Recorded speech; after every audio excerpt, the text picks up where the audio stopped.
Mat Form 3.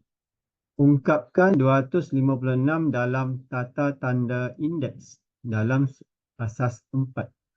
Okey, kita boleh buat dua cara, dua kaedah. Satu, pembahagian berulang.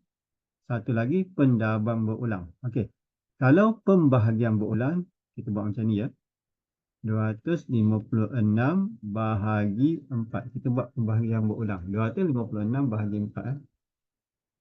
64 bahagi 4 lagi dapat 16 bahagi 4 bahagi 4 1. Okey.